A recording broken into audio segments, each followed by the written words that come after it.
திருநெல்வேலி அல்வா கோதுமை அல்வா எப்படி செய்கிறதுன்னு பார்க்குறோம். அதுக்கு 1 கப்பு கோதுமை எடுத்து நைட்டு ஃபுல்லாக ஊற வச்சு காலையில் எடுத்துட்டேன். இதை வந்து மிக்சியில் போட்டு நல்லா அரைச்சிக்கணும்.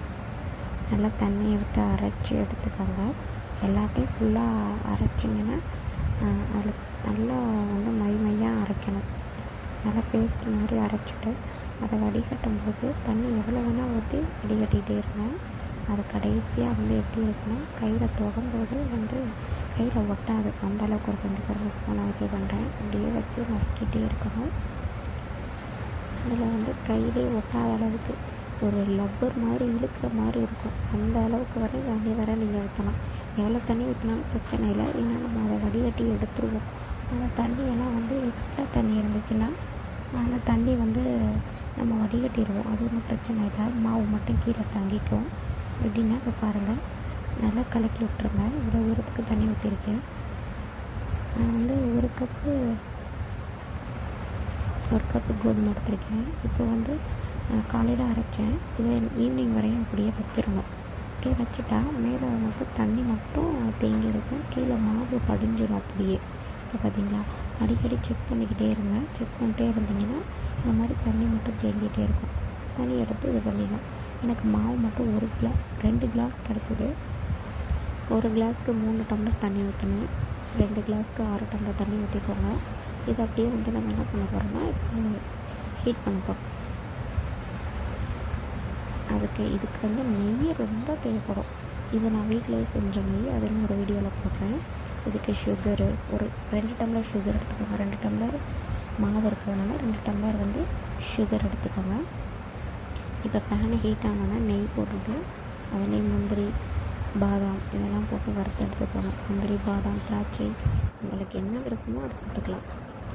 போட்டு வறுத்து எடுத்துக்கோங்க. எடுத்துட்டு அதே நெய் இருக்கும் இல்லையா, அதில் அந்த நெய்லேயே யூஸ் பண்ணாலும் சரி, எக்ஸ்ட்ரா கொஞ்சம் நெய் ஊற்றிக்கோங்க. ஊற்றிக்கிட்டு அதில் இந்த மாவை எடுத்து ஊற்றிக்கோங்க. நல்லா மாவை கலக்கி விட்டுக்கோங்க. மாவு ரொம்ப கெட்டியாக இருக்கும். உள்ளக்க ஸ்பூன் கூட வைக்க முடியாது, அந்த மாதிரி கெட்டியாக போயிடும் கீழே. அதனால் அடிக்கடி கலக்கி விடுறது தான் நல்லது. அந்த சட்டியில் உள்ள மாவை வந்து நான் அப்படியே கலக்கி விட்டுட்டு அதுக்கப்புறம் பேனில் ஊற்றிருக்கேன். ஊற்றிட்டு இது பெரிய லாங் ப்ராசஸாக இருக்கும். இந்த கோதுமை அல்வா செய்கிறதுக்கு நம்ம கடையிலே வாங்கி சாப்பிட்றலாம். அவ்வளோ நேரம் ஆகிற மாதிரி இருக்கும். இதுக்கு நெய்யும் அதிகமாக தேவைப்படும். இப்படி கிண்டிகிட்டே இருந்தால் லாஸ்ட்டில் இந்த மாதிரி வரும். ஒரு ஸ்டேஜில் இந்த மாதிரி வரும். எக்ஸ்ட்ரா அப்பப்போ நெய் போட்டு கலக்கிட்டே இருந்திங்கன்னா அந்த பேனில் ஒட்டாமல் அது பாட்டுக்கு வந்துகிட்டே இருக்கும். இப்போது அது வந்துட்டுருக்கட்டும். இன்னொரு பேனில் வந்து ஒரு கொஞ்சோண்டு சுகர் போட்டு தண்ணி ஊற்றி இந்த மாதிரி கொதிக்க விட்டுட்டே இருங்க. அங்கிட்டு இது கொதிக்க விட்டுருக்கும்போது அங்கிட்ட அதையும் கிண்டுங்க.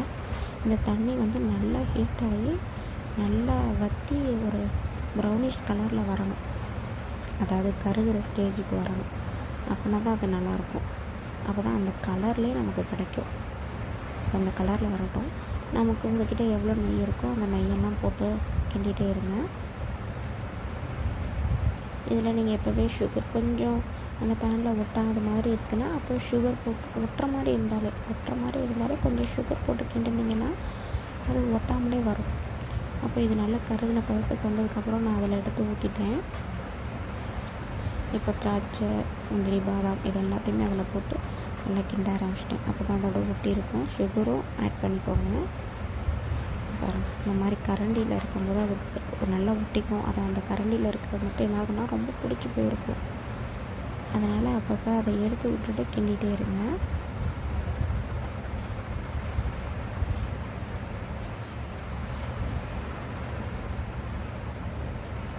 நீங்கள் எவ்வளோ தூரத்துக்கு இதில் நெய் ஆட் பண்ணுறீங்களோ அவ்வளோ டேஸ்ட்டு நல்லாயிருக்கும். சுகர் வேணால் டெஸ்ட் பண்ணி பார்த்துக்கோங்க. உங்களுக்கு போதுமான அளவு சுகர் இருந்துச்சுன்னா ஓகே, இல்லாட்டி எக்ஸ்ட்ரா சுகர் போட்டுக்கோங்க. தேங்க்ஸ் ஃபார் வாட்சிங்.